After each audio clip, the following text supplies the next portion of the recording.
The day my grandmother, Evelyn Hartley, died. Lily Hartley, walked into a room full of liars and walked out with everything they thought they stole. They tried to erase me from her life, but she knew who they really were, and she made sure I got the final word. If you've ever been betrayed by your own family or underestimated by people who should have stood beside you, you're going to feel this story deep in your chest. I was 23 when Grandma Evelyn passed away. I thought I was ready to grieve, but instead of sorrow, I was met with cold, calculated betrayal. She wasn't just a grandmother to me, she was my best friend, my sanctuary, my safe place, the woman who never judged, never rushed, never raised her voice. She saw the parts of me others ignored, my dreams, my fears, my messy emotions. She held all of it without flinching. Every summer, I stayed with her at her cottage in Vermont. It smelled like lavender and cinnamon. We baked apple pies with hand-rolled crusts, planted tulips and marigolds, read books on the porch swing, and watched fireflies at night. She told me stories from her childhood, growing up in the post-war era, surviving loss, building strength one heartbreak at a time. I learned more about life from her than I did in any school. She called me her heartbeat. I called her home. So when she passed, I expected to be part of the family's inner circle. I expected connection, grief, maybe even comfort. But I wasn't even invited to her reading. You know how I found out? Through a random Instagram story. My cousin Macy posted a blurry photo of her cat lounging on Grandma's kitchen table. That specific yellow check tablecloth. The ceramic fruit bowl beside it. That's when I realized they were all at Grandma's house. Without me, I messaged Macy immediately. My hands were literally shaking. All I got back was a cold, dismissive reply. It's only for people Grandma thought deserved something. I stared at that text for minutes. I wanted to scream. I wanted to cry. I wanted it to be a mistake. I had tried to visit Grandma during her last few months. But my own mother, Clara, always told me not to worry.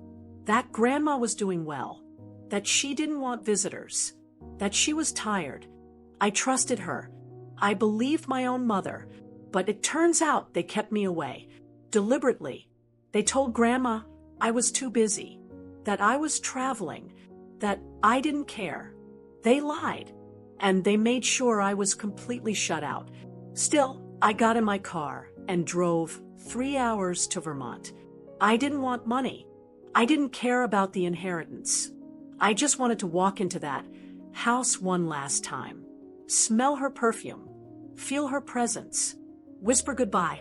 But the moment I stepped inside, Aunt Marlene stood up with this venom in her voice. "You," she hissed. "You don't belong here. You weren't even around when it mattered. You're selfish and ungrateful." The room fell silent. Everyone stared. Uncle George shifted uncomfortably. Uncle Raymond looked at the floor. My mother, Clara, didn't even meet my eyes. Macy sat smug, twirling a strand of her hair. My throat tightened. I wanted to scream, to defend myself, but I couldn't.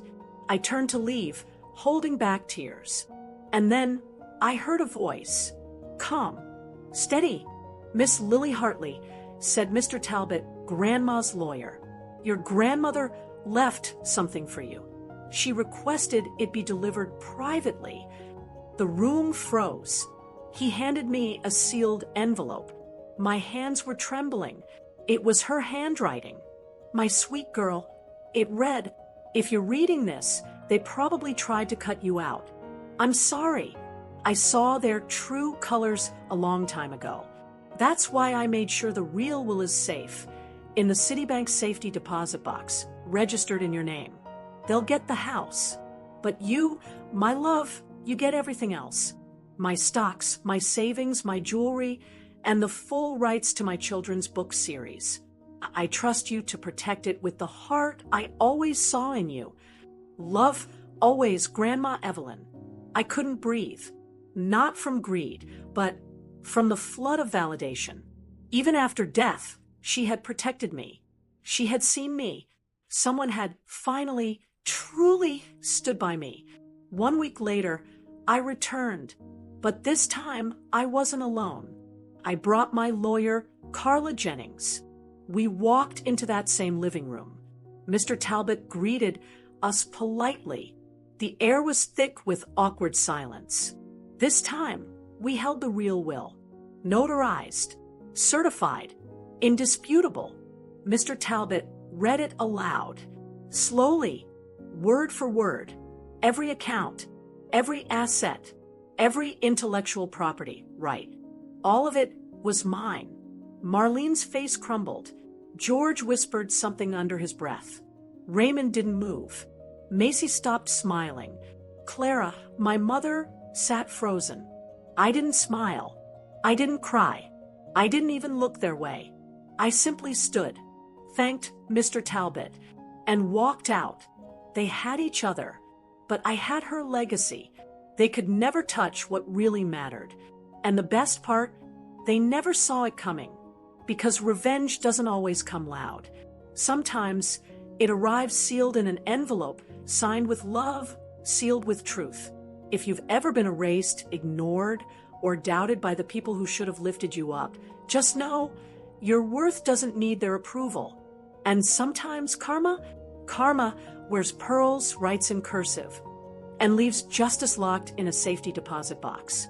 If this story moved you, like the video, share your story in the comments, and subscribe for more real-life revenge stories that prove the truth always wins.